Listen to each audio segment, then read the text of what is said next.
Do you guys want to see how I make homemade queso fresco enchilado? Honestly, it's so much easier than you think. Let me show you how.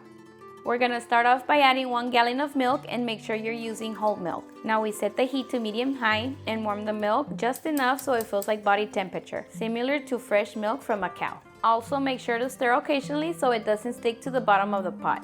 It's been about 15 minutes, it's ready, and we turn off the heat. Now to coagulate the milk, I'm gonna be using one of these rennet tablets, and I'm only using 1/4 of 1 tablet. I'm gonna mash it up really well. If you don't have these tablets, you can also use vinegar or lemon to coagulate the milk. Add a little bit of milk, give it a mix, and then we add it to the pot. Mix, cover it up, and let it sit for about an hour. Meanwhile, we're gonna make the salsa. In a pan set to low-medium heat, we add some oil.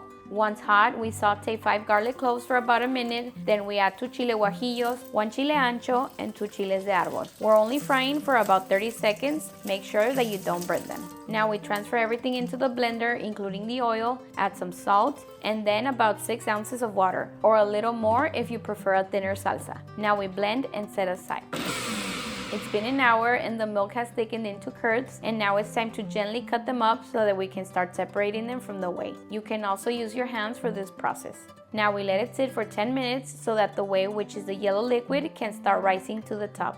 It's been 10 minutes, and as you can see, the whey has floated to the top. And now to separate the whey from the curds, I'm gonna be using a colander and a cheesecloth. We add in some of the mixture, and this is gonna take a few minutes. We need to make sure that we remove as much whey as possible. Also, if you drain out most of the whey from the cheese, it will turn out more dry and crumbly. But if you leave a little bit more of that liquid in, it'll stay soft and creamy. How do you guys like your queso fresco? More dry or more creamy? Let me know in the comments. As you can see, most of the whey has been removed, but I'm leaving a little bit behind so that the cheese will not be as dry.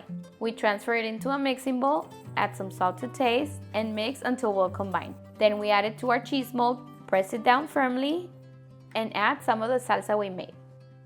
Flip it over and cover it with more salsa. I also have a recipe of queso fresco without the chili if you're interested. You'll find it on my page. Make sure to wear gloves because otherwise your hands will burn. Now I'm gonna enjoy this with a homemade tortilla de harina, frijolitos, a slice of the cheese, and more of the salsita that we just made. Alright guys, and now for the moment of truth. Cheers! And there you have it, delicious queso enchilado casero.